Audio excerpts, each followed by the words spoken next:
You are listening to Unscripted Moments, a podcast about Propagandhi. On this episode, my guest is Dr. Tim Gill, Assistant Professor of Sociology at the University of Tennessee.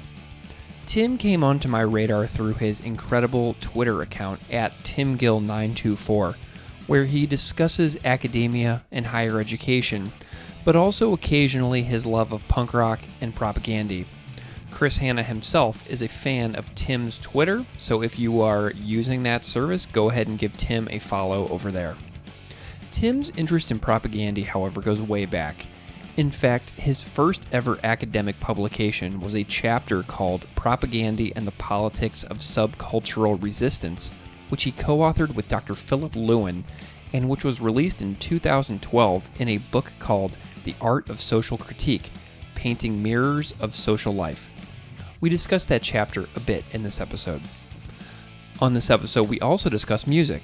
Tim and I narrow in on 4 songs and discuss I Was a Pre-Teen McCarthyist, People's History of the World, Iteration, and Dear Coach's Corner. Seeing as how Tim is a professor of sociology, the discussions in these songs was in-depth with fantastic sociological examples tying into the songs, conversation about using Propagandhi as a teaching tool in his classroom, and much more. My favorite part was when he started discussing the work of Durkheim in relation to Dear Coach's Corner. This is a super fun episode, and I hope you enjoy my 4-song conversation with Dr. Tim Gill.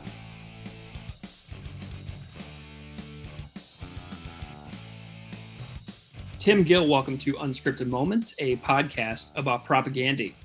Thank you so much for having me here, Greg. I'm delighted that you're here, Tim. I'm wondering if we can just start off a little bit and have you introduce yourself a little bit to the listeners out there so they kind of know a little bit about you before we dive into our chat today. Yeah, definitely. My name's Tim Gill, and I am currently a assistant professor of sociology at University of Tennessee in beautiful Knoxville. Most of my research is on U.S. foreign policy, particularly in Venezuela. I do some journal articles. I write for some popular outlets, Jacobin, Washington Post, written for a piece for The Nation. And I have a book coming out later this year in October. That's sort of an encapsulation of my dissertation research and a little bit more research thereafter, basically on how the U.S. was trying to promote democracy, their vision of democracy in Venezuela since the election of Hugo Chavez in 1998. And so did a lot of research talking to former ambassadors and people that worked for the NSC and for USAID and National Endowment for Democracy and all these sort of government agencies involved with democracy. Went down to Venezuela a couple of times, interviewing people and NGOs and stuff. So that's kind of what I do in my work and being a professor. Then, teach my classes at Tennessee, excellent students, teaching things like sociological theory, comparative poverty and development. Just taught a graduate course called U.S. Empire. I can trace my intellectual sort of lineage back to discovering Propagandhi, finding Propagandhi. They really, I would like to think I would have found my way to Chomsky and Zinn and all this sort of thing, but who knows? And it's certainly, I can lay that, I can trace that all the way back to listening to Propagandhi. I couldn't agree more. That's exactly the same kind of thing I have. Like, I think about how many different turns my life could have taken had I not been exposed to this particular band and a few other bands as well. I'm not saying that Propagandhi gets all the credit or anything, but they get a lot of the credit. So I'm interested that you're not alone in the fact that we've had so many professors on this show who kind of have given a little bit of a tip of the cap to Chris Hanna and Jord and Todd and John Sampson and everybody with regards to kind of opening their intellectual curiosity in the world. Can you tell me a little bit about getting into music and finding the band and everything? Yeah, definitely. So I was born in 1984, and I was the youngest of 5. I have 4 brothers. A lot of music I would get through them. So initially it was a lot of grunge from the era. They would get CDs, Smashing Pumpkins. In the 90s, there was that blip of ska craze with Real Big Fish and the Boss Tones. And so that really piqued my interest. I had seen Smashing Pumpkins. That was like my favorite band. I was totally obsessed with them. But then I started getting, it reached a peak and music was going in different directions. Unfortunately, some of it went into that Creed sort of third direction. Smashing Pumpkins was now like they wanted to do like electronic stuff for a moment, and which is good. That album's good, but then there was ska, and that was like something I never heard before. And so the second concert I went to was Real Big Fish and Nerve Herder, and so I was really into like the Boss Tones, Real Big Fish, Save Ferris, and that kind of, then you'd be reading their liner notes and see other bands, and then that directed me towards Operation Ivy. Mm-hmm. And the only punk band I'd ever heard at that time was Rancid. That was like it. I thought, oh, there was like one punk band or something. But then, having the internet and starting to do research, then you just find there's this whole new world out there of different record labels. And then you have other friends that were starting to get into it too. That went to like the Suicide Machines. And so you see bands playing and friends, and then, just got lost in that world. And I'm still lost in that world, Yeah. And, but so for Propagandhi, like many folks have said before, my first experience with them was Nation States on the Survival of the Fattest, the Fat Wreck. It was so technical, the song, but it was also so insanely catchy and poppy with like harmonies in it. It starts out really like kind of intense, and then it's still, like I couldn't properly, when I was like 12, like I couldn't ascertain it, you know what I mean? Properly, like it was so complicated in so many ways, but I'm like, this is awesome, Yeah. And so yeah, that was my first experience there with them. And I just saw them a couple times in Southern Ontario. They just did a tour, and I was really close to the stage at all three of those shows, and they did play Nation States each show. And that song to this day is still technically one of the most impressive tunes. You know what I mean? Like I know they've gone into far more of a technical direction over the course of their many records at this point, but I would almost put Nation States on any record as far as like performance and skill and technicality goes. You know what I mean? Yeah. I mean, that's like as technical as you can get with like a poppy punk song. Yeah. Somehow they were able to maneuver their thrash sort of metal influence and put it into like this pop punk, like meld it together and still have just such a crazy catchy song. I mean, there's sort of a chorus, I was thinking about with their songs. A lot of them don't have choruses, Yeah. but they come back to some parts occasionally. And right. I mean, it's like, but it's not a straightforward like punk song with like verse chorus, but it's still like has that just wild catchy energy to it. Tim, one of the ways that you personally really captured my attention was you tweeted about Propagandhi one time. It's been a couple years now since I think I started following you, but then you sort of became like this like notorious academic Twitter figure. And since I'm sort of involved in higher education on my other podcast where I talk to professors about their books, you're the mythos of Tim Gill on Twitter, the lore sort of has begun to spread. And I noticed that Chris even mentioned that he is fascinated by your Twitter as well, which must have been quite a compliment for you to have Chris, affirm that you're razzing and riling up the academic elite. And I was cracking up about that. How do you feel about that that whole Twitter world that you've got going on over there? Yeah. No, that was awesome that Chris had sent that and showed appreciation for my words of wisdom. He we first started corresponding a little bit. I would send him some articles I read and wrote for like Jacobin or wherever, given his interest in U.S. foreign policy and And I probably said something about, how important they were for me. And he would share those articles, and then occasionally we would like interact, he joined in on something about Ben Shapiro.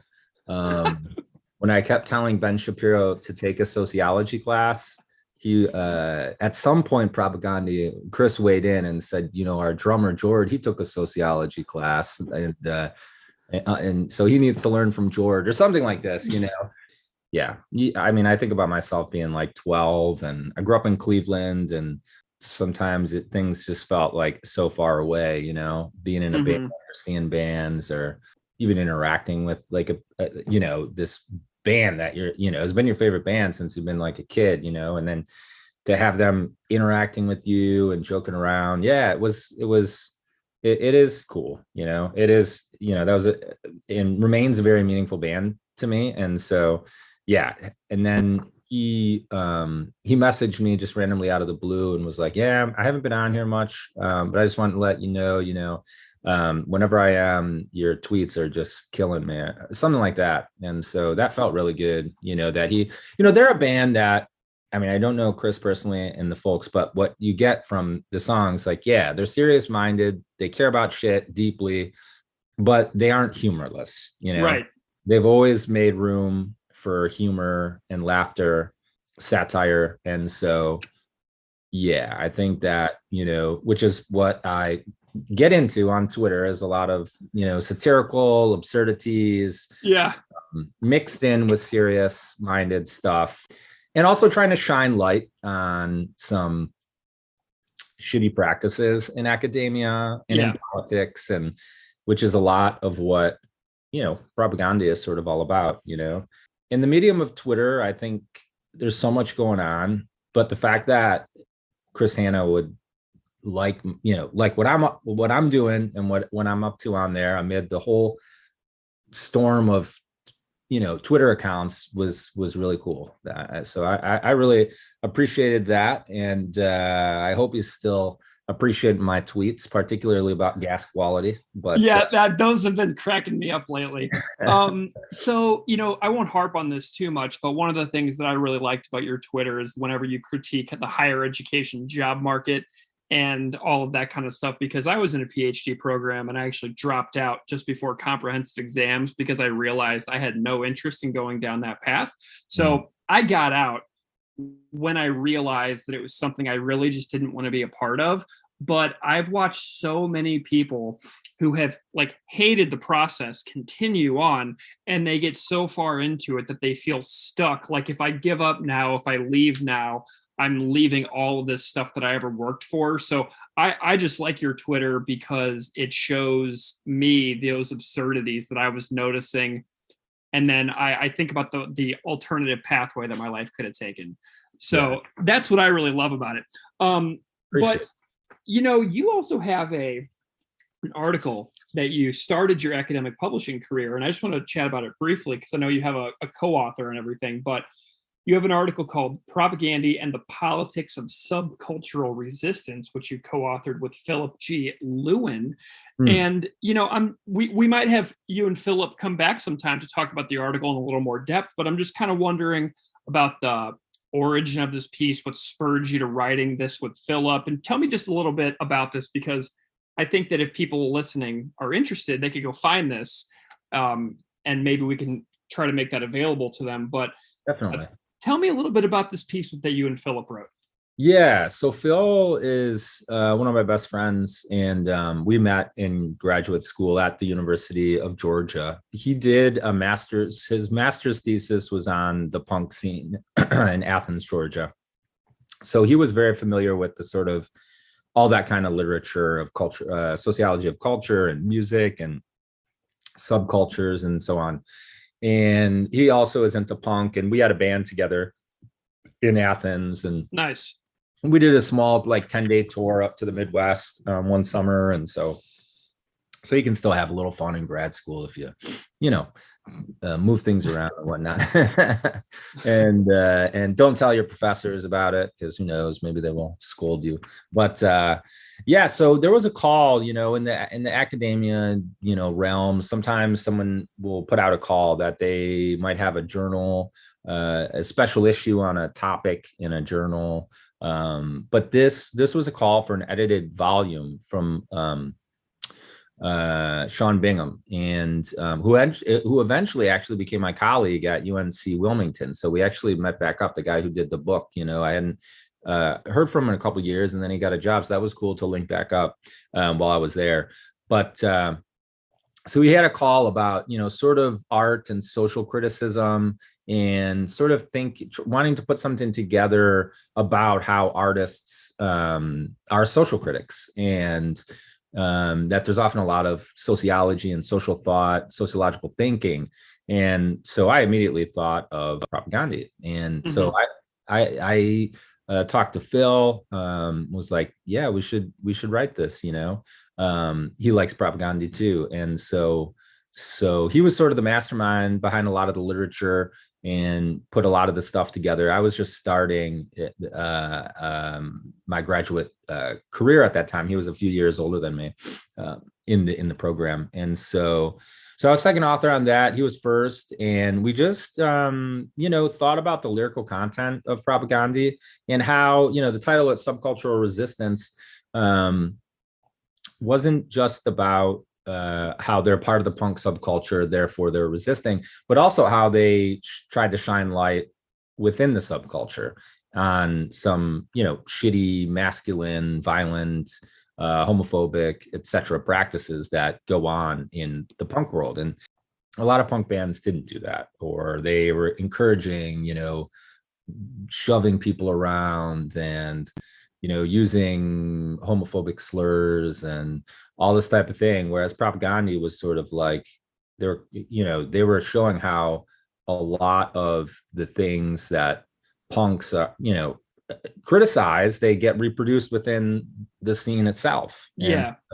And that, to me, you know, that's sort of risky. I mean, Propagandhi has taken a lot of risks, I think, throughout their career in, you know, whatever it is. Like, I think there was a band like Big Wig, and they parodied, you know, Propagandhi on their album, like, Don't Tell Us to Not Eat Meat, you know what I mean? So yeah, I mean, I think that Propagandhi did take a lot of, has taken a lot of risks in terms of their music. And instead of just, I mean, even from the beginning, you know, talking in the Anti-Manifesto, saying like, we strive for something more than a faded sticker on a skateboard. I remember hearing that like when I was like 12 or 13, and thinking like, if I played in a band and someone had my band sticker on their skateboard, like that would be the greatest thing, you know? Yeah. And then to hear a band say like, that's we don't care about that, you know, it was really jarring. And yeah, I mean, so yeah, so they were that. So that was immediately that was my first publication. And yeah, I'm really happy about that. Definitely, if anybody is interested, and we could, you know, they're happy to email me, email you, and we can get them a copy. Love it. Well, you can email me at propagandipod@gmail.com if you want to check that out, and I will set you up. So there's a quote in the article that I think is really appropriate for what you and I are going to do today with some songs. You say, we examine how Propagandhi bridges their sociological imagination with a political imagination by utilizing innovative lyrical content within their songs and critically engaging the wider punk community through their performances. And I'm thinking about the infamous Gilman Street 95 performance where Chris is screaming, America rules, and if anybody moshes, I'm going to come out there and, like, you know, defecate in the pit and things like that. But we're going to do that with 4 songs. Should we go ahead and launch into some tunes here today? Sure. Yeah. Might as well. So the 4 tunes that we're going to chat about are Pre-Teen McCarthyist, People's History of the World, Iteration, and Dear Coach's Corner. I'm really excited to chat with you about Pre-Teen McCarthyist.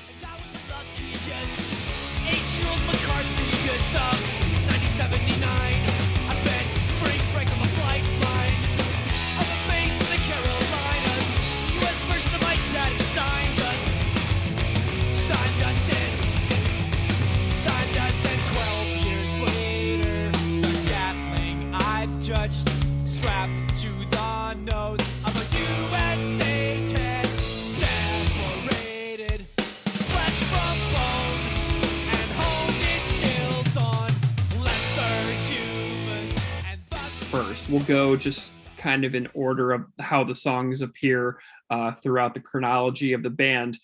And I'm wondering if you can tell me a little bit to start about why you chose Pre-Teen McCarthyist as kind of an intro, and then we can dive into some of the lyrics and music. Sure.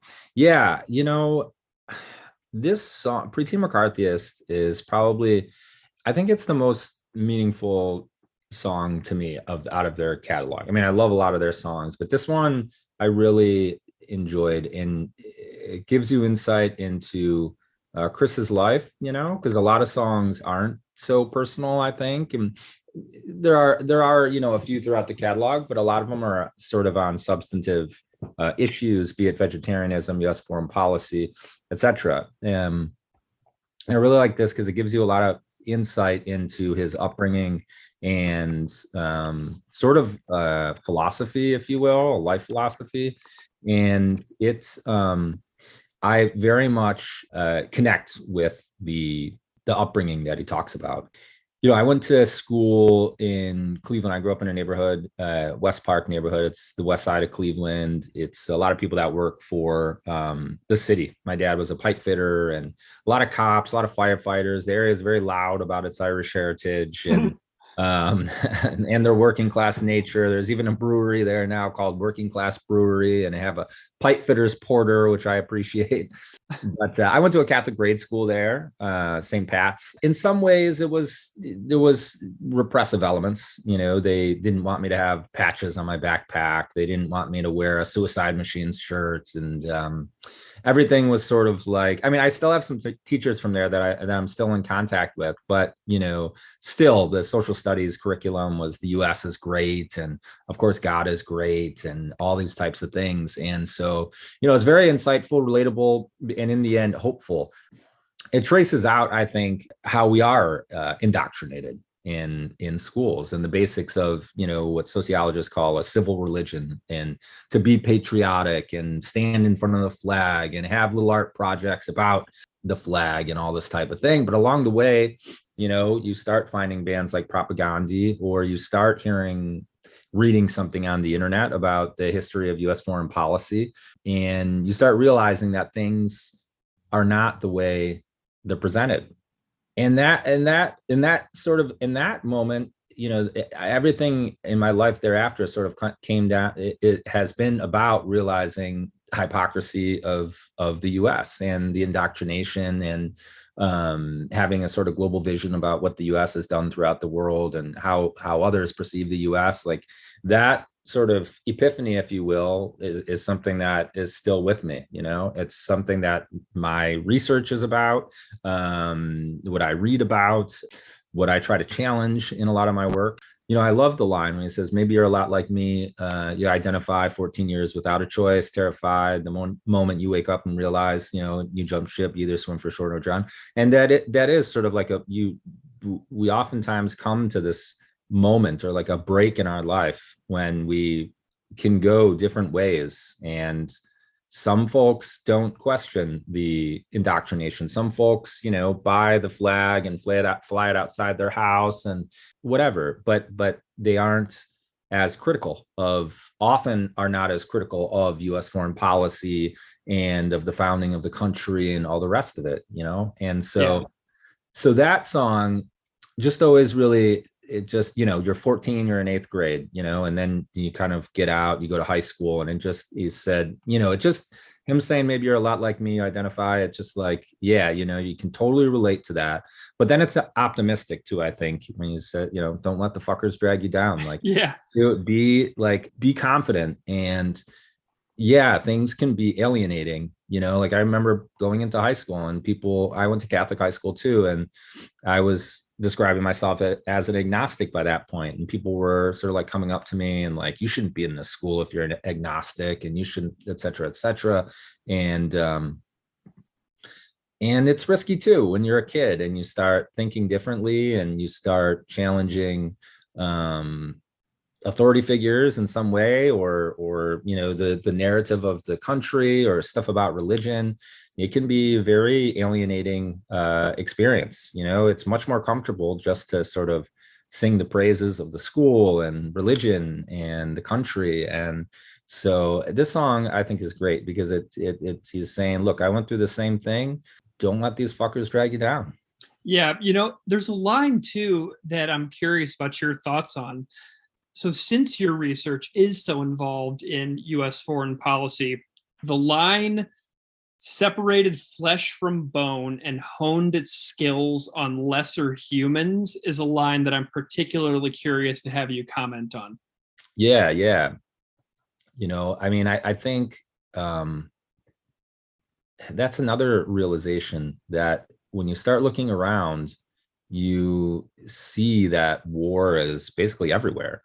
Before moving to Knoxville, I was in Wilmington, North Carolina, and their number one tourist attraction, and people are there all the time, is a big like USS ship. It's a warship. Like that's a tourist attraction. Like people want to go and climb aboard this warship and look around. I mean, you see people in Hummers. You go to this store, I'm always going to the store to buy, get my son some toys, and they have a freaking tank. They sell, battle tanks. And so you start looking around and you just see this glorification of war everywhere. We've invaded places like Grenada and Panama, Iraq.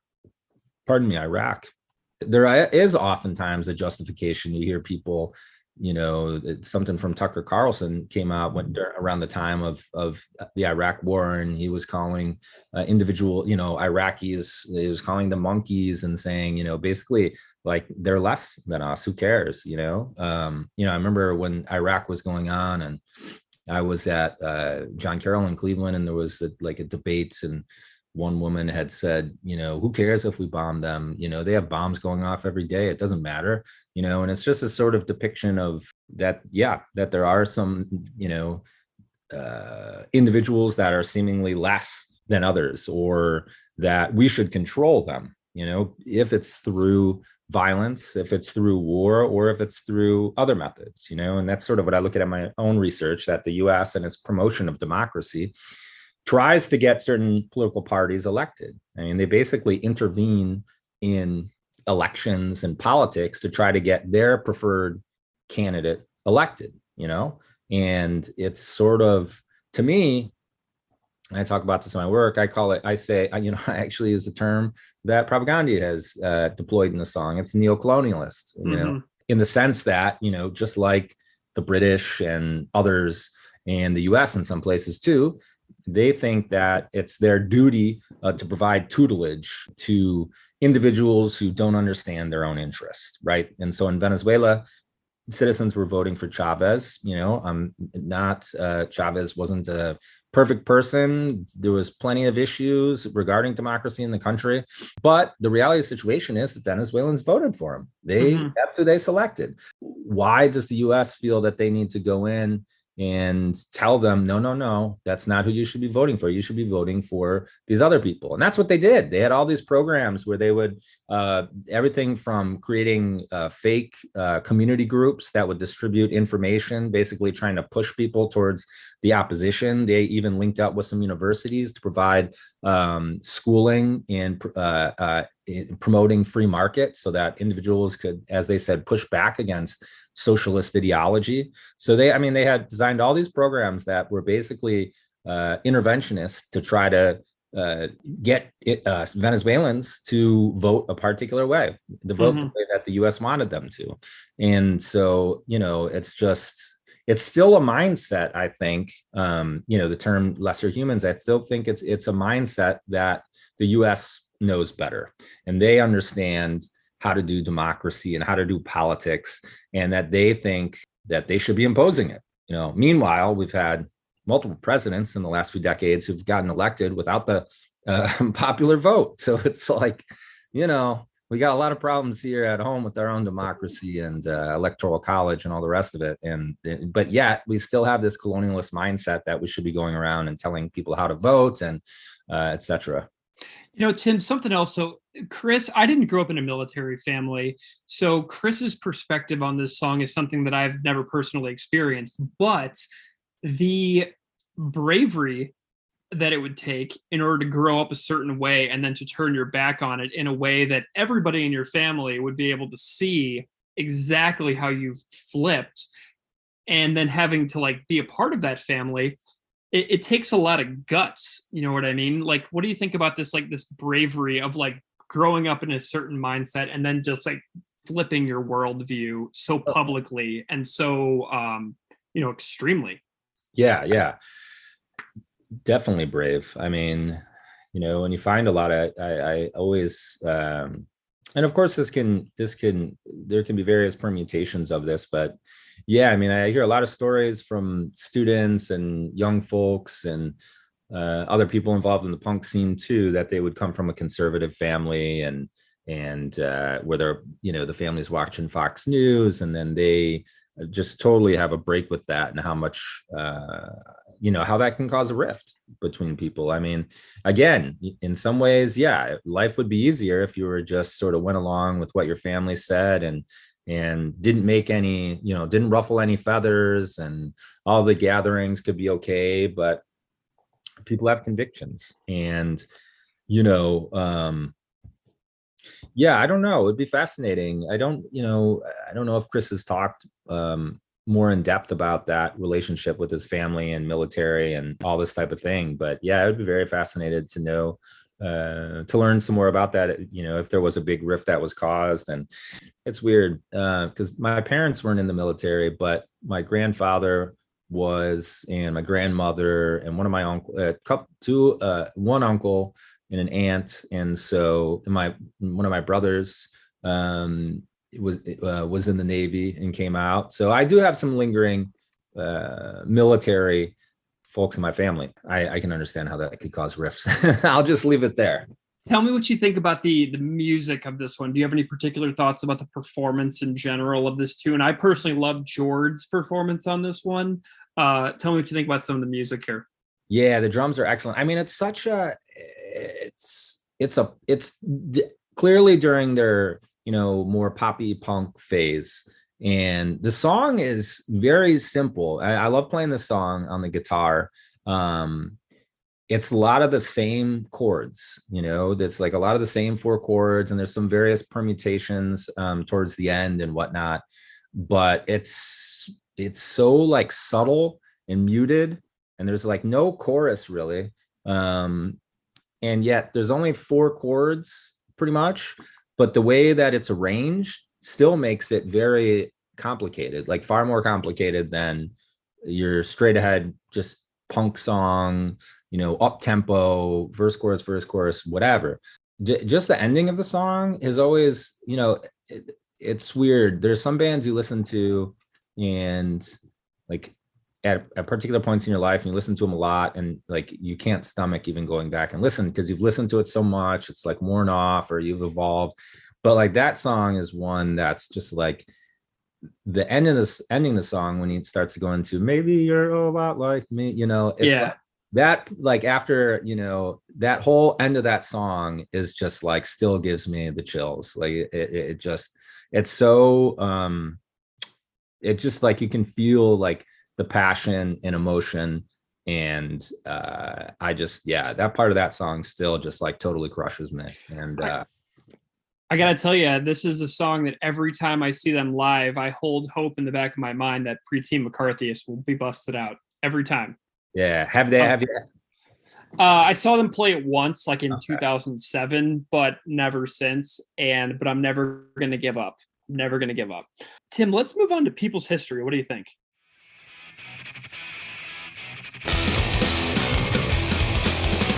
At the turning point in history, some fuckfish recognize that knowledge tends to democratize culture. Sure. Okay, so tell me why you chose People's History of the World as one of your 4 tunes. Yeah, I mean, this song, no surprise maybe why I would choose it. I guess I'm in the business of knowledge and academia and that sort of a thing. And so, the whole song is, it's pretty much about access, getting access to knowledge, and it has a whole like historical sweep of how knowledge has evolved and how it's been sort of circumscribed and kept from people, so on. I mean, and they talk about priests and clerics and elites. I mean, that's true, but a lot of books were formerly written in Latin, and only, priests and, elites knew Latin. Many dictatorial governments didn't want their people to be literate. Nicaragua, before the revolution, the Somoza government didn't fucking care at all about literacy. That was one of the main things the Sandinistas did, and other folks that had a literacy campaign. One reason people, because they, seemingly didn't want people to be literate, didn't want them to be able to read. Why? Because then they can't they can only, it's only through orally, through what you could learn. You couldn't read something. So they say, at one point they ask, is it the same today? In some ways, I would say not exactly. Is it precisely the same today that knowledge is kept from the people? In some ways, sure. But, that's why punks wrote zines, right? And they talk about this. We'll teach each other. We'll show solidarity. And that's like a lot of what they've done at their shows, having AK Press and zines and trying to feature activists. Propagandhi has been trying to, if you think about it, try to broaden the access of knowledge, not just through their songs, but through their liner notes, through their website, etc. And so that's, they've really been at the forefront of punk bands. I mean, you go to their show, and I've seen them twice. And it's like a book, it's like a book market. Yeah. It's like you think you're at like a flea market or something, not a punk show, And so but yeah, I mean, I think fortunately some things have changed. So you have these sorts of events and venues, punks, writing, other people writing zines. We have social media now and Twitter. Students, I've taught in academia since 2011, and students come in with much more knowledge than they ever have. Maybe knowing about, Marxism, feminism, whatever it is, because of social media and because of, which is sort of in some ways a democratic sphere that you can talk. I mean, there are all sorts of complications and bots and all the rest of it. The reality situation, though, is a lot of has emerged from Twitter, be it Me Too or Black Lives Matter, et cetera, going from hashtags. I mean, these were sort of grassroots efforts that have been successful, and wouldn't have been at other points in time. And so is it the same? I think not exactly. Although, coming back to the issue of universities, universities are, it's expensive to go to school. So, many folks don't want to take on debt. There's a lot of discussions about erasing the debt and free tuition and all the rest of it. So yeah, many folks don't have access to a university. And if you think about it, it's not that people need to go to university. I think that, as we talked about before, if you do go through public grade school, middle school, Catholic, whatever, and then you go to high school, there's a curriculum that has to be taught. And if that's all that you get in your life, it's possible that you don't have access to alternative information. That's simply the point. Don't think. I think if people want to go to university, then they should be able to, and people don't want to, that's fine too. But the idea, but it remains true that many people, when they do go to college and they take whatever it is, history class, this, that, the other, it's oftentimes the first time that they're exposed to maybe a different narrative about the origins of the US, or about, Christopher Columbus and relations with Native Americans, First Nations, et cetera. Different ideas about race, sex, gender, class, looking at data, looking at scientific information. That is oftentimes the first time that folks have access to that information. But, and so, many are blocked, many don't go to college. So, and then the other main thing about academia, which is perhaps one of the most ridiculous, in terms of information, much of what we do is often then paywalled, Yeah. And so only other academics can get access to it. Occasionally journalists will report, on findings, but even then, Washington Post is paywalled, and New York Times is paywalled, and all Scientific American. And so there still is a bit of, people have to get paid, etc. They have to have a job, but there still are impediments, I think, to knowledge. One being access to universities, and two, the fact that a lot of, certainly academics findings are paywalled, but then even, journalism can be paywalled as well. And so, then you're left with Fox News, television, or MSNBC, or whatever it might be. And so there's still, I think, there are some limitations on access to knowledge, but I think, I think Twitter and social media has been a good thing in terms of knowledge. Yeah, and so I'm going to kind of use that here to kind of point us in a direction that I want to explore a little with you. Sure. So information is widely available to so many people right now. And you mentioned the adults come into college who are, sharper and more informed than you've ever seen in the rest of your career. These are good things. I noticed that in my own high school teaching, that the students got sharper and sharper with regards to, social awareness and critique of generations of power structure. Every year that I would progress, I would be just more and more impressed with them compared to where I was when I was their age. So even though they're doing better and better, we still have these lines here in the end of the song. It says, even if democracy broke loose, or you also have power still calls all the shots, they'll make the economy scream, etc. So we have this notion that even though we're informed, you have something like, the Supreme Court overturning a ruling on, guns today and things like that. So even though there can be a certain level of support, a high degree of an educated population, and then in the blink of an eye, it can all switch. So even though we're so smart and so informed and so engaged, basically at record levels, as far as I can tell, we still have this massive, not just like a journalism paywall, like you were talking about, but like a policy paywall as well in this country. And I'm just wondering if you can, take your paywall idea and extend it a little farther. Oh, sure. Yeah. And that's the second. Yeah. That's the other main point of the song. It's access to knowledge. And then, okay, even if you get the knowledge and you're informed and, we're supposed to have a democracy, that there's still limitations.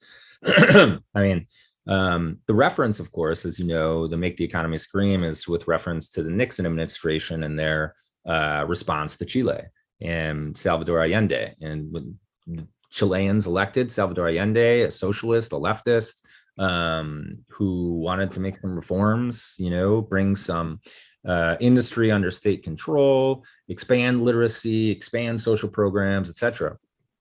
And they wanted to have relations with both the U.S.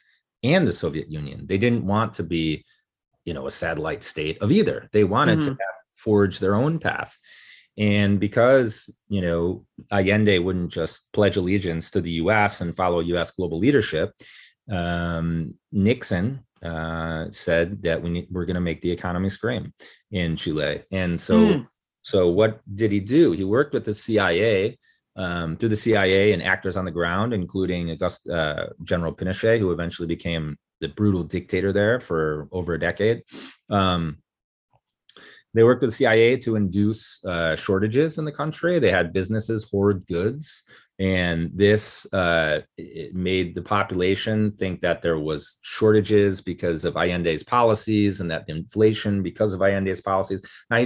Now he wasn't. There were issues going on with the Allende administration, but a lot of the issues were caused by the U.S. and the CIA and actors on the ground that they were working with to try to make the Allende government, to end the Allende government and get people pissed off. They would plant stories in El Mercurio, which was a newspaper in Chile, that Allende had political prisoners in a dungeon, that Allende was, working with the Soviets to, create a Soviet satellite state. These stories were written by CIA officers and planted.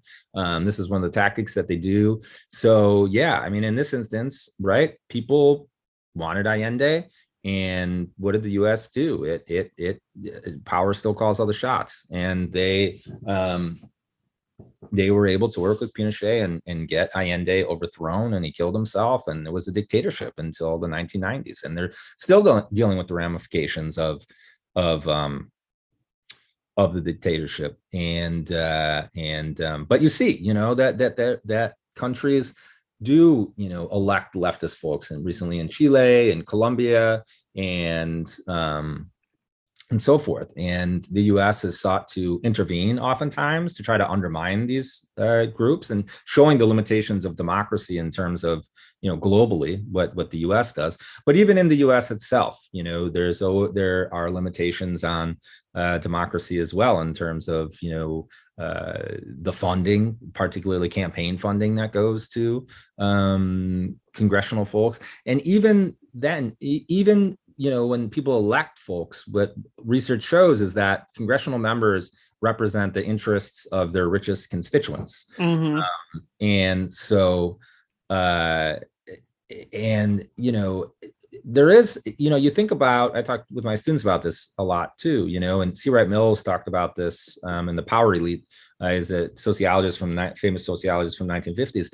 And he was saying, a lot of decisions are controlled by elites. You think about what we vote on. Do we personally vote on a war? Have we voted on getting health care? Have we voted on aid allocations to Ukraine or wherever it is? No, we don't. I mean, you could say that, well, we voted for somebody to vote for us. And that's true. But a lot of decisions are made within, the State Department and USAID or Department of Defense. And, a lot of decisions are taken that you would disagree with. Like, for one instance, that foreign aid is very unpopular. If you put it to a vote, should we be giving funding to the Azerbaijan government, which is, has worked with us on the war on terror and is a dictatorship, and well, it's very authoritarian, pretty much a dictatorship. And citizens would probably say no. I like, the roads in our town are busted. Like, why? Right. So the point is that, yeah, we don't really get a say on all that many things. Yeah. Well, first of all, I had to point out that I didn't know the Make the Economy Scream reference. So I appreciate you tying up that little loose end for me, because I'm looking at the lyrics here, and on the band's website, they have it in quotation marks. And so now that makes a lot more sense as to why those quotations exist. And we have unraveled a little piece of Greg's overlooked knowledge. So now I know. So that's wonderful.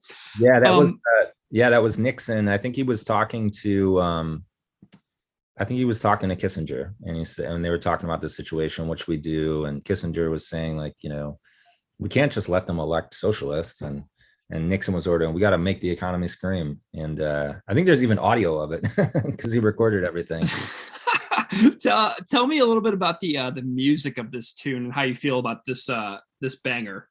Yeah. I think this is like the thrashiest pop punk song you could come up with, Nice. And again, it's a punk song, and it there's like no chorus,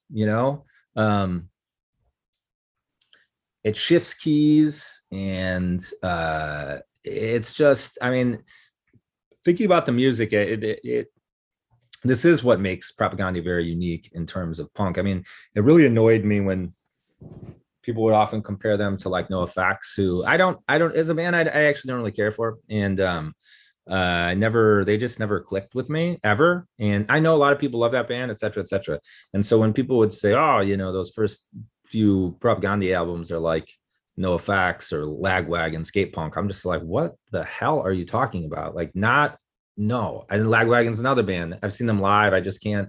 it doesn't do it for me. I mean, I don't know, being exposed to Propagandhi and the complex nature, I'm just like, there's so much more going on. It's so much more intricate that some of those other bands just I couldn't get into because it was just much less complicated, I'll say. And I'm not trashing those bands or whatever. I'm just saying that's just what it was for me. So like this song, for instance, I mean, there's like no verse, chorus, anything. It's a whole bunch of different parts. They're thrashing, and then, it ends with this like breakdown. So yeah, I mean, it's genius, I think. I love it. Let's move on to iteration. Let's jump forward to potential city limits. So we've got a good little, chunk of conversation there on Let's Talk More Rock. Let's move forward. So run through the proceedings, as chiseled through the canvas that cloaked his twisted face stained. His orange jumpsuit wear with such rare distinction he was displayed. The evidence of standing retributions, the maintenance of a kingdom come. Those days are gone. Nothing more than a number on a docket thing with shareholders and engineers. The emperor's politicians for privateers. How the fuck did I end up here? So iteration has never been discussed on this podcast. Okay. And so I'm delighted to hear about it. And I'm wondering if you can just tell me a little bit about why you picked iteration as one of your 4 tunes. Yeah, I mean, I think, again, I'm interested in U.S. foreign policy, and I think this is what this song gets at, I think, very well is U.S. hypocrisy. It's kind of like this mock, Donald Rumsfeld's on trial, which, obviously is not going to happen. Right. They're basically showing that, the U.S. is never accountable. It's never held accountable. And we often don't sign global treaties. We don't recognize international courts, many. This came to a head, of course, under Donald Trump with his America First. It's just totally like gets out of the climate change, the Paris Accords, and just basically snubs all these international courts. I mean, he took it to, its height, but it was still there. I mean, we couldn't even get, the disability, the International Treaty on Disability signed because all you need is a few conservative, sovereignty-minded senators to disagree with ratification, and that happened. And the funniest thing is that international treaty is based off the Americans with Disability Act, the ADA.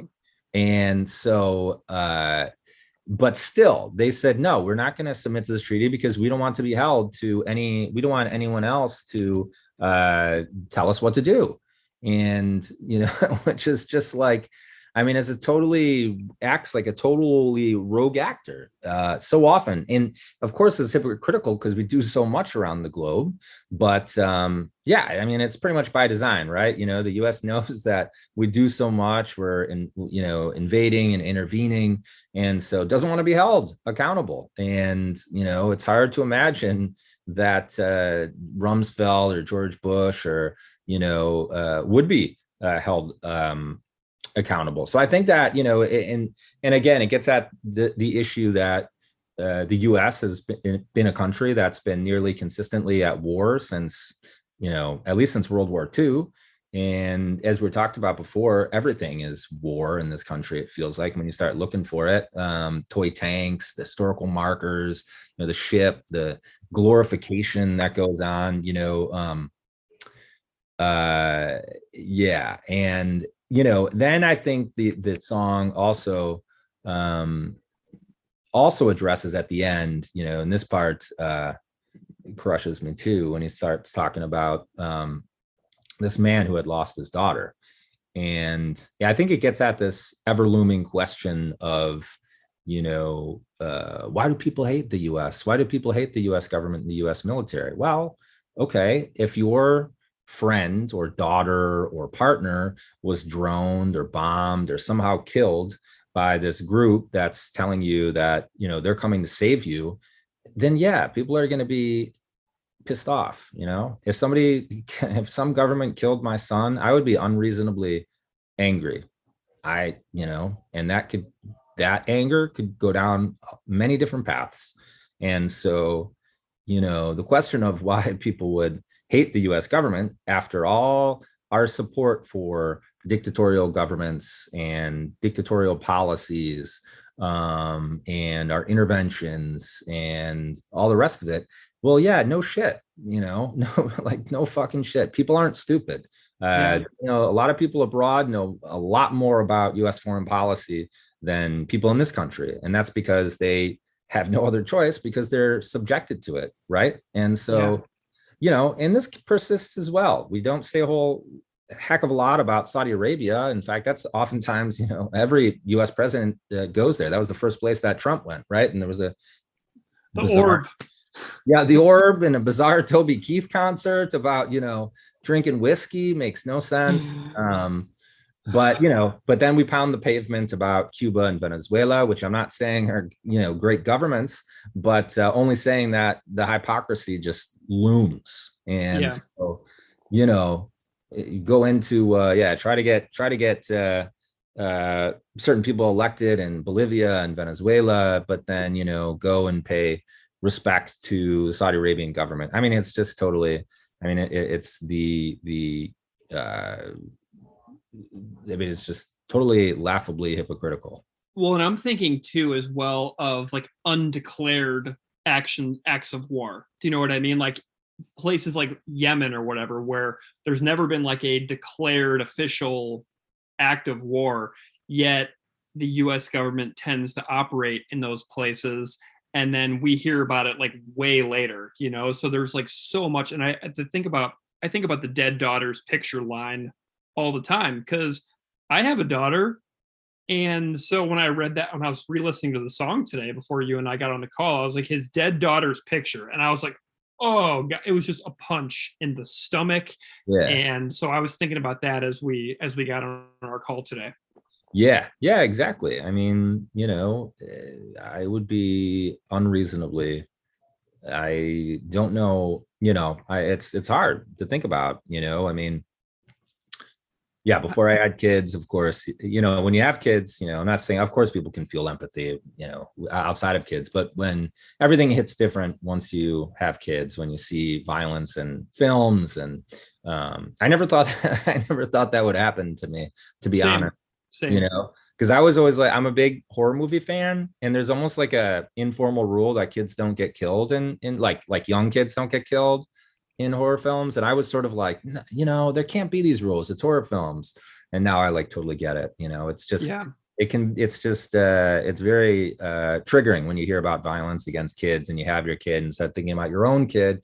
Again, people are empathetic without kids, not saying that, but it becomes very personal. And so this album opens up with a speculative fiction, which is basically what this song is. It's a piece of short microfiction, speculative fiction, so what do you think about the scene and the vividness of the lyrics, telling this story of somebody who will never be held accountable actually be held accountable? How do you feel about this as like a sort of writing exercise? Yeah, it's a writing exercise. I think it's really cool, to put out these counterfactuals about, different possible worlds. And I think, I love speculative fiction too, the new Iron Curtain drawn across. I mean, it's really, it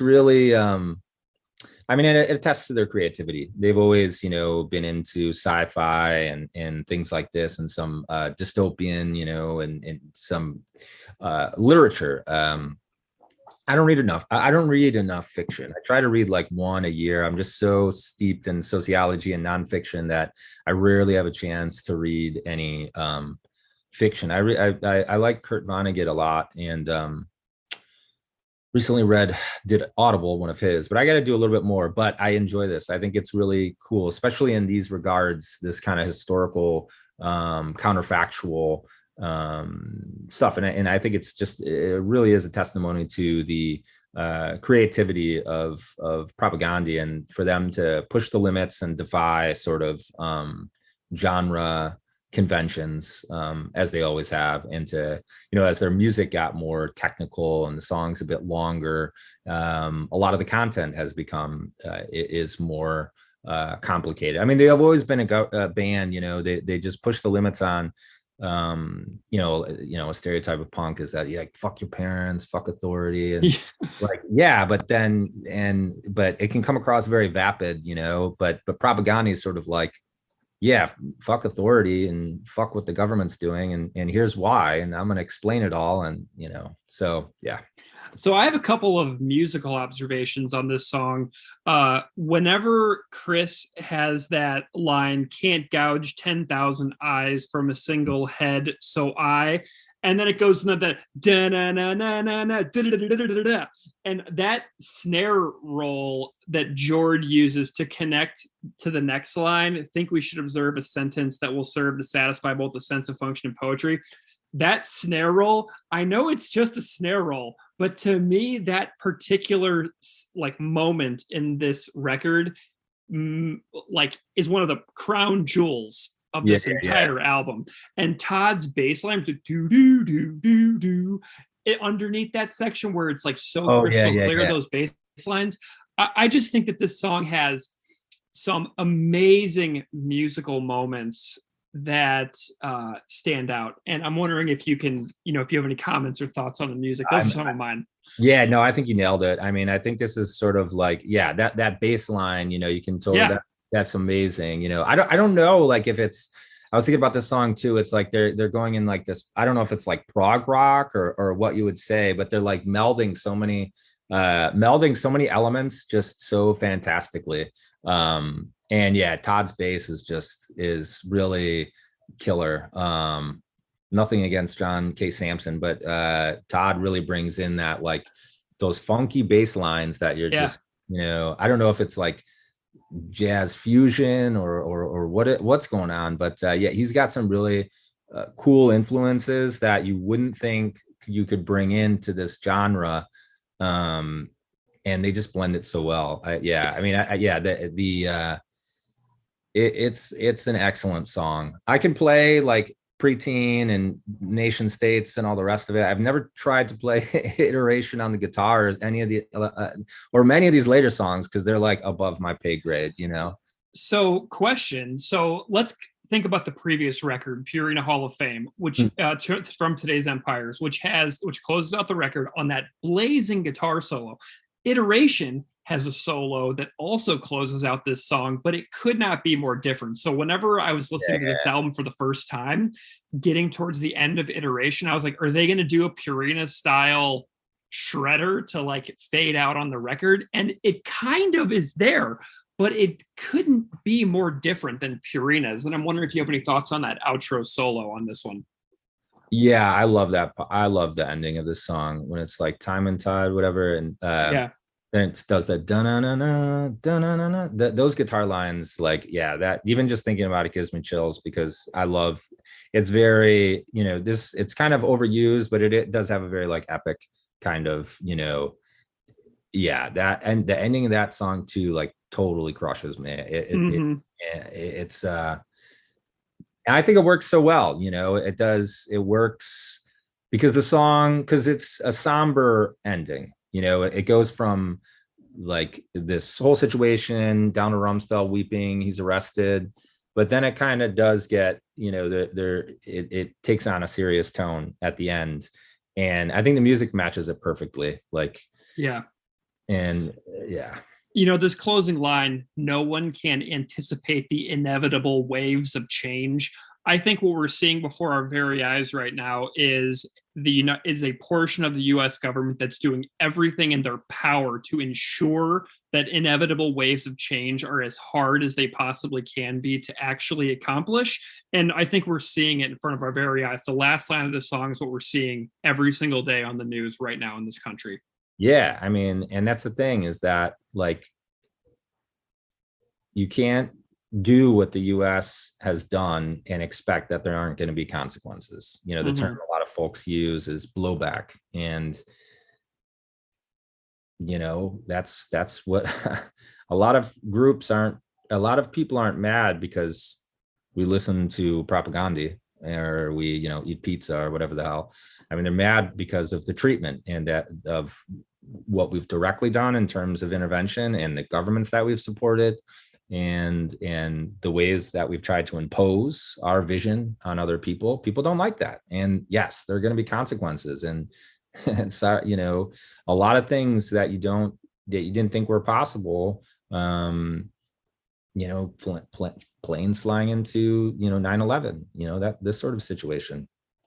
Yeah. Other terrorist attacks and on US sites.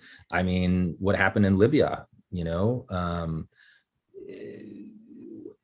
people are upset with the US. And so that's, and so that's what and you do see some other changes throughout the world as well. In Latin America right now, for instance, a region that I'm familiar with, you have seen so much change that's ensued.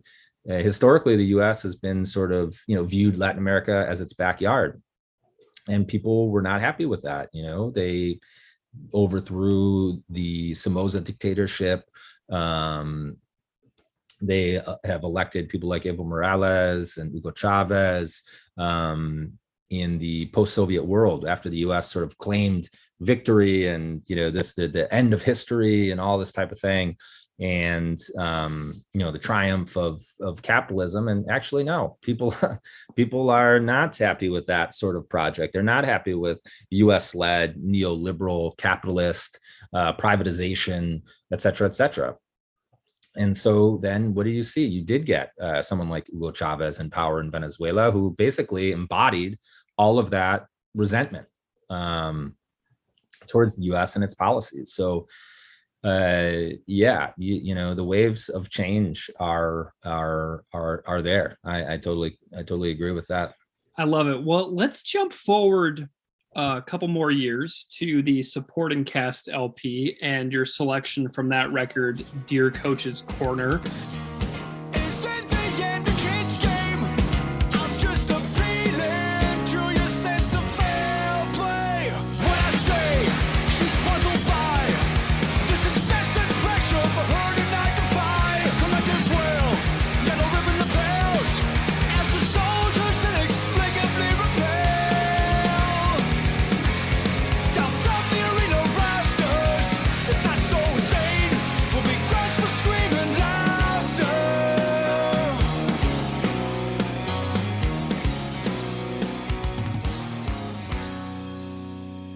And I know that you've used this in your own classroom, as have I once upon a time when I was teaching undergraduate courses in a college of education, where I got a lot of blank stares at me at the end of it, but I was trying to use it as like a music analysis for how to use music as a source in a social studies classroom. So I've actually tried to use this one myself. Tell me a little bit about why you chose Dear Coach's Corner, and then we'll get into some of that other stuff. Yeah, this is a great song, great content. I'm not a hockey fan or anything. I'm not against hockey. It's just not something I grew up around or watching. It's cool. They have a team here, the Knoxville Ice Bears, and I want to go. It's just hard with kids to do stuff at night and bring them, etc. So I have nothing against hockey. I think it's cool. It's just not. I grew up wrestling and playing baseball. So I can totally like the line, I should say, when he talks about all his fond memories of childhood, etc., are connected like totally with me as well. Like so much of my youth is connected to wrestling and baseball and, places. I still talk to people and they're like, oh yeah, I'm from X. And I'm like, oh yeah, I played in a baseball tournament there. Like I wrestled. And if they in sports connect you, my son is wrestling now and he's just finished his first t-ball season. And they really do put you into contact with folks you might not agree with, and that you might not spend your time around. There was at my son's baseball game every weekend, there was a car showing up with like these huge like billboards on it in support of like the freedom truckers, anti-vax, all this type of stuff that was on there, and so you do get put into contact with folks that you would disagree with. And so Chris is still saying like, yeah, even though he disagrees with Ron McClain and his pro-military, strong foreign policy and all this type of thing. And he's saying like, yeah, we still have this connection because we both are like unreasonably love this game of hockey. And it's a kid's game at the end of the day, but like, we love this shit. And so I totally get that. But, at root, the song is totally Durkheimian. There's a sociologist, one of the founders of sociology, Emile Durkheim from France. And he basically wrestled with the question of what holds society together. And in his book, basically what he argues is that rituals hold us together. And not just what we would normally think of as religious rituals, going to mass, and of course all of that is there. But he says, he asks in one passage that, is there anything different between Christians celebrating days in the life of Jesus and citizens celebrating all these different holidays, and basically saying that there is, and from him we sort of came up with this term of a civil religion. And so that there are rituals, there's rites, there's rallies, all these terms show up in the song too, around, for instance, the US, be it standing up with your hand over your heart, singing, et cetera, celebrating 4th of July coming up, Flag Day. There's all this like showing of respect for something that's sacred, which is, in this instance, is the country. I'll just tell this story. I think it's apt for this, the content here, and he says, he talks about at one point, military people rappelling into the arena, and he's saying, this is just fucking insane. And it literally doesn't make sense. Right. I mean, so my niece and nephew and their parents recently emigrated to the US from Albania. And we were up there during the summer up in Cleveland. And I was watching the All-Star game that was in Cleveland with my 10-year-old nephew from Albania. And so the soldiers are marching around, and he's like, why are they marching around? And then there's like these big military planes that fly overhead. And so he's like, is the president there? And I said, no. He's like, well, what are they doing? Are they securing the facility? Like, are they trying to lock it down? Like, is somebody like trying to invade? I'm like, no. He like couldn't quite understand, like, why would they have soldiers on the field marching around and like these huge military planes all flying over? But I guess it's like, because, we're saying like the military is great and kind of like glorifying the military. But like from his perspective, it like made no sense. Like he thought that, it was being secured because the president was there, not as just some like, military parade. It was just basically what it is. It's a miniature military parade. We talk about, how they would do that in the Soviet Union or North Korea, but that's basically what's going on. It's like it's a miniature military parade that's there. And it's like these rituals that we're doing to show reverence for the country. And Durkheim, he says it's not just, in class when we teach about it, I talk about, think about going to, when I was at University of Georgia, going to a UGA game. You got people are getting dressed up, they're getting painted, they're putting shirts on, some are altering their mindset. It's totally like a religious thing. They're doing their dog chants. They got a dog mascot that's someone's dressed up as a dog. People are doing all sorts of things, wearing jerseys of other people. I mean, it's totally ritualistic and religious in many respects. And concerts have a very ritualistic element, and the solidarity that's generated, birthday parties, even the songs, all these type of things. And so Durkheim was sort of like, this is what brings people together, these sorts of rituals, and that they generate what he called collective effervescence, that you feel connected to other people, and that this is it's sort of it's kind of a mundane observation. Of course, he's writing in the beginning of the 1900s, but it's also very profound, and that is true, that we often do seek out, whether it's a religious service, whether it's a game, whether it's a concert, whether it's a birthday party, that you get together and have this collective solidarity, that ultimately is showing some sort of saying something is sacred, be it a friendship or be it the team or the country. And this is, and so we read Durkheim, and then I play the song, and it's just so like the rituals, the rites, the rallies. I mean, the song is totally what Durkheim is talking about. I'm so curious about how your students go from reading that to hearing this, and then what those conversations are like in your classroom. Do any like examples linger in your mind of how those conversations have gone? Yeah, I mean, I think that, it's kind of funny playing the song because I don't know what they expect, and then it's like 10 a.m., and and you have to explain who Ron McClain is to a bunch of kids in Tennessee.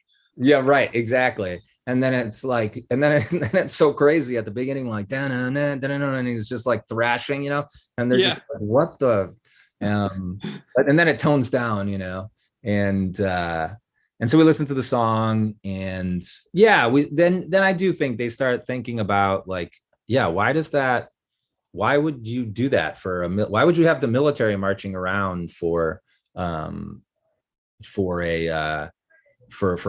like a baseball game? I think then the conversations are there, and we start thinking through where elsewhere we see these types of things. And I can't say there's one thing that necessarily sticks out in my head, but I think that we sort of just try to illustrate. I think it's a fun illustration for them. I try to mix things up in class with songs, and I need to do that a little bit more. Have a little fun. Maybe I should do an extra credit where they bring some songs to me or something, and then that'd be awesome. Yeah, we could play them in class if they connect to like a sociological concept. But no, I think they like it. It's a fun exercise that I do. I always feel very awkward right away because then you got to picture like me standing up in front of the class, and they're all like listening to it, and I'm just standing there awkwardly, Yeah. I don't know if I'm supposed to play like air guitar or what, Yeah. So I just, it's awkward, but no, but they like it. And they, I think it evokes a lot of discussion about the themes, and sort of like making something that's very familiar to us, which is you go to the game and they come out with the guns and sometimes even like shoot them or something, and you're just like, why does this connect? Yeah. So it does a really good job of evoking conversation. I played another song. I'll say I took a sociology of sexuality class in undergrad, and me and another student had to do a presentation on like gender roles and stuff. So I played Refusing to Be a Man, and the professor was like, it was amazing to see. This dude was like 70, and he had never heard anything like that, and he was just losing it. He was like, this is amazing. I got to contact the publisher, because he was using a textbook. He's like, this needs to be in their textbook.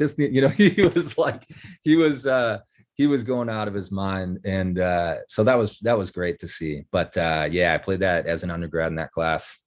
Amazing. I have to point out, Tim, that you literally did what Chris did with, having to have this conversation with his niece, but you had it with your nephew. Like this, like it literally happened exactly in the same way with your own family member. Yeah, I never connected that. That's right. Now he says this culture of this culture of death. They taught, how do I tell her? Yeah. I totally forgot about that. Yeah, exactly. Cult of death. I'm wondering about your thoughts on the end of the song here too. He's got these lines that I just love. It takes a village to raise a child, a flag to raise the children until they're nothing more than ballast for fulfilling a madman's dreams of a paradise where complexity is reduced to black and white. Can you tell me just a little bit about some of your reaction to that? Because I think those lines are just amazing. Yeah. No, I mean, I think it's Yeah, I think those lines are amazing. I mean, it's sad. People are always like, support, we got to support the troops. Well, then don't fucking send them into war, and don't drone other people. That's how you support the troops. Don't fucking, I mean, you're forever destroying families. I mean, I see it all the time. People on Facebook, that will have a brother who was killed when he was like 20 in Iraq. I have friends that were over there talking about all their buddies who were blown up. Yeah, a flag to raise the children, right? Dying. And often, it could bleed into a different discussion. Dying, for what? Ultimately, at the end of the day, for what? It's I would say, U.S. global domination. It's basically so that the U.S. can be the dominant actor throughout the world. That's that they're dying for the flag to try to keep this, keep us the military might, but it's insane because you're ending people's lives. You're traumatizing families, countless families. And sometimes that trauma does turn into criticism. You do see a lot of veterans, a lot of folks who are, I think it's very important to listen to many veterans who are now, speaking out about war and its consequences and all the rest of it. And so, yeah, those lines are really, really chilling, well put together, and super chilling. Do you have any thoughts on any of the music in this song? I know you kind of talked about it a little bit, but do you have any specific thoughts on any of the performance of this tune? I mean, I think, again, this gets into Propagandhi, now they're getting super complex. I mean, the music is amazing, and it really is. When it really it starts out crazy, then it's like muted, and then it starts getting into it, puzzled by, dun, dun, dun, and it just, it's just really, it's got that, again, this word is overused, but it really does have this like epic, intense feel. My wife Iola she likes Propagandhi a little bit. She hasn't listened to like her whole collection, but I remember when this album came out and I was playing it all the time, she absolutely fucking loves this song. So she can she can sing every word. This is like the one Propagandhi song that she sings. She knows every word to the song, and so yeah, I think that's just a testament. It really, she doesn't really listen to Propagandhi. When I put them on, she likes it, but this one song she really connected with, and it's just like, this is so fucking good, Yeah. And that learned every lyric. Nice. And, it's really a great fucking song. I mean, and musically, I mean, it has multiple dimensions to it, and again, there's like no chorus, but like everything is like catchy but complex, and it just, this one I think should go in the Propagandhi Hall of Fame. So amazing. Well, Tim, let's bring this in for a landing here. We've covered so much ground on a couple tracks from Let's Talk More Rock, Potemkin City Limits, supporting cast, some really awesome stories. I'm just wondering if you have any like summative thoughts or takeaways on kind of like why this band matters to you, like how they kind of fit within the grand scheme of your life, and just any sort of like takeaways for our listeners today. Yeah, I mean, I'm forever grateful, for the band's existence and for what they've done. It's hard to be in a band. I played in a couple, to get people together, to get them, on board, to put their life on hold, to make it a priority, and then to have good song content and go out there and put yourself out there. I mean, it's not easy. And so, and they're still doing it. And so I'm so grateful for this band's existence. And as I said at the outset, maybe I would have found my way to Howard Zinn or Chomsky or thinking about vegetarianism. But as it unfolded, Propagandhi was the entity that directed me initially towards those things.